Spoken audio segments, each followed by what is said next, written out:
Hi everybody, we're back. I have a recipe that's fairly easy that I thought I would share with you. And I did a lot of the prep work yesterday because we're on our way to church and it's a crock pot dish. And I thought if I could put it in before we went to church, it could cook while we were at church. And it'll take a little longer, but still that gives it some time. So this is what I did. First of all, this recipe is old. Can you see that? This is an old Quaker Oats meatloaf recipe. And we'll put it in the down below so you can see what it is. Of course, you know I don't do anything totally by the recipe, so I changed it a little bit. It called for a cup of tomato juice. I just used tomato sauce. It called for, the only seasonings it called for were salt and pepper. Well, I decided to spice it up a little bit, so I used some Italian seasoning along with the regular salt and pepper. And it has old-fashioned oats in it as opposed to breadcrumbs because I am gluten sensitive and I can't have gluten. So that's one reason why I love this recipe, is because there are no breadcrumbs in it. It has oats in it. And anyway, like I said, we'll put this recipe at the bottom. And then I made up some meatballs. And there, I counted them, there's 26. Yes, I know that's a little something, but I counted the meatballs.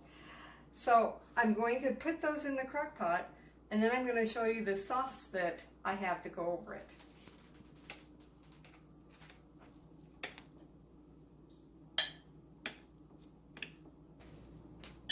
And there they are, all finished. Well, not all finished, but they're in the crock pot.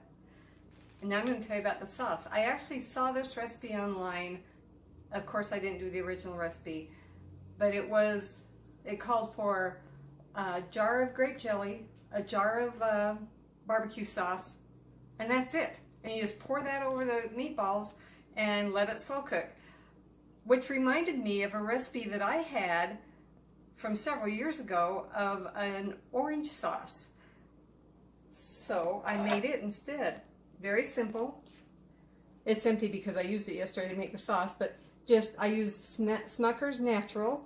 It does have sugar in it, but it's not high fructose corn syrup, and I know what the ingredients are.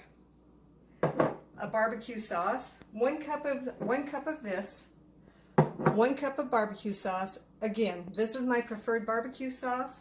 It does have sugar in it, no high fructose corn syrup, and I know what the ingredients are. I can pronounce them, I've heard of them, I know what they are. The next ingredient is 1/4 cup of soy sauce. We don't use regular soy sauce. This is Coconut Amino's soy-free soy sauce, and it calls for 1/4 cup of this also. So the difference in this and regular soy sauce is that the flavor isn't quite as strong with this, so I put just a little bit extra in, so we'll see how it tastes.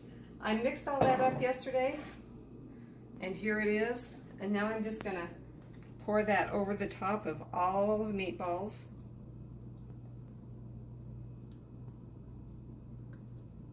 Ooh, that sauce smells good. Can you smell it? I know you guys can't smell it. Edie can't smell it yet either. And then I'm just gonna put the lid on that. Here it is. And cook it on, the recipe called for cooking it on low for 4 to 6 hours, so I'll check it a couple of times to see when the meatballs are done. Also, the original recipe called for a bag of frozen meatballs. And I couldn't find any, first of all, in the store, the grocery store where I was. And I'm not sure what the ingredients are in those, so I'd rather do it homemade from scratch where I know what's going in them. If someone can find some natural meatballs already made that are not preserved, no preservatives, no additives, none of that stuff, let me know, because that would be a great thing to have on hand. Anyway, so now I'm gonna turn this on, we're gonna go to church, and when they're done, I'll be back. Okay, we're back from church. The meatballs are looking and smelling yummy, so it's time to get started on the side dish. Something really easy, something we've discovered we love, and so I'm just gonna share with you what we do. Very easy, like I said. Oil in the frying pan, some chopped up broccoli,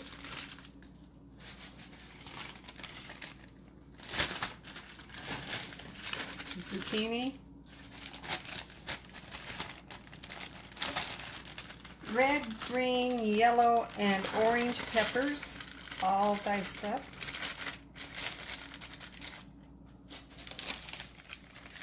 Onions. Oh my goodness.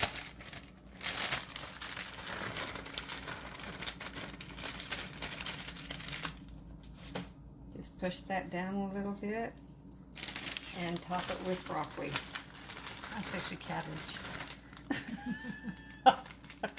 This is actually cabbage. If any of you haven't noticed yet, my tongue doesn't say the words that are in my brain, or else my brain doesn't work. I'm not sure which one, but That looks nothing like cabbage. it's not broccoli. Glad I could give you a laugh eating. And Vicki, this shout out is for you. All right, then all I'm going to do with this is I'm going to turn it on. I'll turn it on a little less than medium, between quarter and halfway full. I'm going to put a lid on it. I'm just going to let it saute up a little bit, and then I'll show you the finished product. Okay, I've cooked the vegetables. I sauteed them up. They look yummy. And I'm going to show you first the meatballs. Don't those look good? And here's the final lunch. Looks good to me. Looks yummy. Anyway, that's how we eat our meals. There's one more thing that I want to show you, so hang on just one more second. As you know, we've been doing craft fairs, and with our study of the craft fairs and from what we see at the craft fairs we attend, and from one that we were with our niece, we found out, or it seems to be, that what really sells are things for kids. So I decided to try my hand on something else, and I'm just going to show those to you right now. This is my little Vegas Nights bear, and I'm going to throw that one on the floor. This one doesn't have his eyes or nose yet because I haven't glued them on, but they're coming. This is the first bear I tried. His eyes were lower at first, and they didn't look right, so I raised them up a little bit. I don't know if that's where bears' eyes are. How do you know? Anyway, and I've ordered the eyes to go on this little unicorn. You can see where they're going to go. I marked them, but the eyes haven't come in yet. But there's this little unicorn that I made as well. So hopefully by branching out a little bit, we'll be able to make some more sales at our craft fairs. And I don't know, for you who have children at home, is this something that you guys would buy, or for your grandchildren or something? I don't know. We're just trying to find something that will be a good seller. Anyway, that's about all we've got for you now. So we'll be back another time.